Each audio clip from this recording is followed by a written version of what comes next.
ಮಧ್ಯಪ್ರಾಚ್ಯದಲ್ಲಿ ನಡೆಯುತ್ತಿರುವ Iran US ಸಂಘರ್ಷದ ಹಿನ್ನೆಲೆ ಜಗತ್ತಿನಾದ್ಯಂತ ಉಂಟಾಗಿರುವಂತಹ ಅಶಾಂತಿ ಕೊನೆಗೊಳ್ಳಬೇಕು ಎಂಬ ಆಶಯದೊಂದಿಗೆ ಬೀದರ್ ಜಿಲ್ಲೆಯ ಎಲ್ಲ ರೋಟರಿ ಕ್ಲಬ್ಗಳ ಸಂಯುಕ್ತ ಆಶ್ರಯದಲ್ಲಿ ಭಾನುವಾರ ಶಾಂತಿ ನಡಿಗೆ ಹಮ್ಮಿಕೊಳ್ಳಲಾಯಿತು. ರೋಟರಿ ಪೇಲ್ಸ್ ಸೇಲ್ಸ್ ಕಾರ್ಯಕ್ರಮದ ಅಧ್ಯಕ್ಷ ಬಸವರಾಜ್ ಧನ್ನೂರ್ ಹಾಗೂ Rotary club of Bidar silver star ಅಧ್ಯಕ್ಷ ಆದಿಶ್ ವಾಲಿ ಅವರ ನೇತೃತ್ವದಲ್ಲಿ ಬೀದರ್ ನಗರದ ಬದಿದ್ ಶಾಹಿ ಗಾರ್ಡನ್ನಿಂದ ಪ್ರಾರಂಭವಾದ ಈ ನಡಿಗೆ ನೂತನ ಬಸ್ ನಿಲ್ದಾಣ ಮಡಿವಾಳ ಮಾಚಿದೇವ ವೃತ್ತದ ಮೂಲಕ ಸಾಗುತ್ತಾ ರೋಟರಿ ಕನ್ನಡಾಂಬೆ ವೃತ್ತದಲ್ಲಿ ಸಮಾಪ್ತಿಯಾಯಿತು. ಇದೇ ವೇಳೆ ಮಾತನಾಡಿದ ರೋಟರಿ ಕಲ್ಯಾಣ ವಲಯ ಡಿಸ್ಟ್ರಿಕ್ಟ್ ಗವರ್ನರ್ ಎಂಕೆ ರವೀಂದ್ರ ಅವರು, ವಿಶ್ವದಲ್ಲಿ ಶಾಂತಿ ಸ್ಥಾಪನೆ ಪ್ರತಿಯೊಬ್ಬರ ಜವಾಬ್ದಾರಿಯಾಗಿದೆ. ಯುದ್ಧಗಳು ಮಾನವ ಕುಲಕ್ಕೆ ಅಪಾಯಕಾರಿಯಾಗಿದ್ದು, ಸಹಬಾಳ್ವೆಯ ಮೂಲಕವೇ ಶಾಂತಿ ಸಾಧ್ಯವೆಂದು ತಿಳಿಸಿದರು.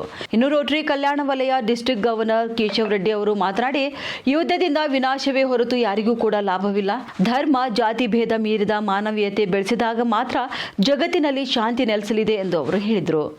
ಈ ದಿನ ಬೀದರ್ನ ಎಲ್ಲ ನನ್ನ ರೋಟರಿ ಮಿತ್ರರು ಎಲ್ಲ ಕ್ಲಬ್ಗಳ ವತಿಯಿಂದ ರೋಟರಿ ಪೀಸ್ ವಾಕನ್ನು ಇದೀಗ ತಾನೇ ಮುಕ್ತಾಯ ಮಾಡಿದ್ದೀವಿ.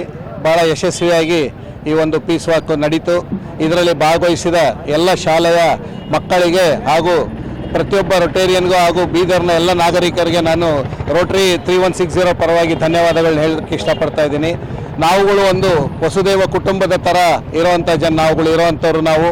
ಆದರೆ ಕೆಲವರು ಸ್ವಾರ್ಥದಿಂದ ಈ ದಿನ ಪ್ರಪಂಚದಲ್ಲಿ ಒಂದು ಅಲ್ಲೋಲ ಕಲ್ಲೋಲ ಉತ್ಪತ್ತಿಯಾಗಿದೆ. ಆದರೆ ಆದಷ್ಟು ಬೇಗ ಒಂದು ಅಲ್ಲೋಲ ಕಲ್ಲೋಲವನ್ನು ಶಾಂತ ರೀತಿಯಲ್ಲಿ ಅದನ್ನು ಸಾಲ್ವ್ ಮಾಡಿ ನಮಗೆ ಒಂದು ಪೀಸ್ನ ತರಬೇಕು ಅಂತೇಳಿ ನಾನು ಎಲ್ಲರಲ್ಲೂ ಕೇಳ್ಕೊಳ್ತಾ ಇದ್ದೀನಿ. ನಮ್ಮ ರೋಟರಿ ಸಂಸ್ಥೆ ವತಿಯಿಂದ ಎಲ್ಲ ನನ್ನ ಡಿಸ್ಟ್ರಿಕ್ಟಲ್ಲಿರೋ ಎಲ್ಲ ಕ್ಲಬ್ಗಳಲ್ಲೂ ಸಹ ಇದೇ ರೀತಿಯ ಒಂದು ಪೀಸ್ ವಾಕ್ನ ನಾವು ಮಾಡಿಸ್ತೀನಿ ಅಂತೇಳಿ ಹೇಳೋದಕ್ಕೂ ಸಹ ನಾನು ಇಷ್ಟಪಡ್ತಾ ಇದ್ದೀನಿ. ನಂತರ ಹಿರಿಯ ಪತ್ರಕರ್ತ ಶಿವಶರಣಪ್ಪ ವಾಲಿ ಮಾತನಾಡಿ, ಯುದ್ಧದ ದುಷ್ಪರಿಣಾಮಗಳು ಸಮಾಜದ ಮೇಲೆ ಗಂಭೀರ ಪರಿಣಾಮ ಬೀರುತ್ತಿವೆ. ವಿಶೇಷವಾಗಿ ಸಣ್ಣ ಪುಟ್ಟ ದೇಶಗಳು ಹೆಚ್ಚು ಸಂಕಷ್ಟ ಅನುಭವಿಸುತ್ತಾರೆ. ಆದುದರಿಂದ ಶಾಂತಿ ಮತ್ತು ಸೌಹಾರ್ದತೆ ಉಳಿಸುವುದು ಅತ್ಯಂತ ಅಗತ್ಯವೆಂದರು. ದೇವೇ ಬೇಕು. ಇಂಥ ಒಂದು ಮಹತ್ವದ ಸಂದೇಶ ಬೀದರ್ ಜಿಲ್ಲೆ ಅಂದರೆ ಬಸವ ಕಲ್ಯಾಣದಿಂದ ಪ್ರಾರಂಭವಾಯಿತು. ಇವತ್ತು ತಾವು ಈ ಶಾಂತಿ ಬೇಕು, ಯುದ್ಧ ಬೇಡ, ಇದು ದೇಶಕ್ಕೂ ಅಲ್ಲ ರಾಷ್ಟ್ರಕ್ಕೂ ಅಲ್ಲ ಯಾರಿಗೂ ಉಳಿಸಲ್ಲ ಅಂತ ಮಾತನ್ನು ತಾವು ತಿಳಿಸಿದ್ರು. ಮಕ್ಕಳಿಂದ ಹಿರಿಯರವರಿಗೆ ಎಲ್ಲರನ್ನ ಕರೆದು ಕಾರ್ಯಕ್ರಮ ಮಾಡ್ತಾ ಇದ್ದೀವಿ. ಇದು ತುಂಬ ಸಂತೋಷ. ನಾವು ಬರೀ ವಚನ ಆಗಲಿ, ಸಂದೇಶ ಆಗಲಿ, ಮಹಾಪುರುಷರೇ ಆಗಲಿ ಹೇಳೋದ್ರಿಂದ ಏನೂ ಆಗೋದಿಲ್ಲ. ಅದು ಆಚರಣೆಯಲ್ಲಿ ಬರಬೇಕು, ಅವ್ರ ತತ್ವಗಳು ಆಚರಣೆಯಲ್ಲಿ ಬರಬೇಕು. ಆವಾಗ ಮಾತ್ರ ಶಾಂತಿ ಸಾಧ್ಯ. ಯಾಕಂದ್ರೆ ಶಾಂತಿ ಹೇಳಿದವರು ಭಾಳ ಮಂದಿ ಇದ್ದಾರೆ. ಇವತ್ತು ಶಾಂತಿ ಹೇಳಿದ್ದು ಕ್ರಿಶ್ಚಿಯನ್ ಧರ್ಮ, ಮುಸ್ಲಿಂ ಧರ್ಮ ಇಬ್ಬರೇ ಗೊತ್ತಾಗ್ತಾ ಇಲ್ಲ. ಇಬ್ಬರು ಶಾಂತಿ ಬಂದದ್ದು ಅಂದ್ರೆ ಮಹಾಪುರುಷರು ಹೇಳೋದ್ರಂತೂ ಶಾಂತಿ ಬರೋದಿಲ್ಲ. ನಾವು ಆಚರಣೆಯಲ್ಲಿ ತರಬೇಕಾಗ್ತದೆ. ಅದಕ್ಕೆ ಭಾರತವೇ ಮುಂದಾಗ್ತದೆ. ಈಗ ಹೇಳಿದವರು ಯಾರೂ ಬರೋದಿಲ್ಲ. ಬಸವಣ್ಣ ನಾಡಿನಿಂದ ಇದು ಪ್ರಾರಂಭ ಆಗಬೇಕು. ಬೀದರ್ನಿಂದ ಇದು ಪ್ರಾರಂಭ ಆಗಿದೆ. ತಮ್ಮೆಲ್ಲರಿಗೂ ಅಭಿನಂದನೆ.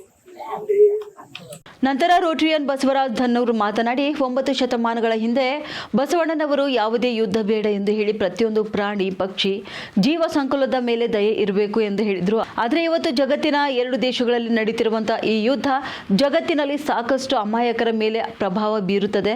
ಆದ್ದರಿಂದ ಈ ಬಸವಣ್ಣನ ನೆಲದಿಂದ ಜಗತ್ತಿಗೆ ಶಾಂತಿಯ ಸಂದೇಶವನ್ನ ನೀಡಬೇಕು ಎಂಬ ಉದ್ದೇಶದಿಂದ ಇಂದು ನಗರದಲ್ಲಿ ವಿಶ್ವ ಶಾಂತಿಗಾಗಿ ಶಾಂತಿಯುತ ನಡಿಗೆಯನ್ನು ಹಮ್ಮಿಕೊಳ್ಳಲಾಯಿತು ಎಂದು ಹೇಳಿದರು.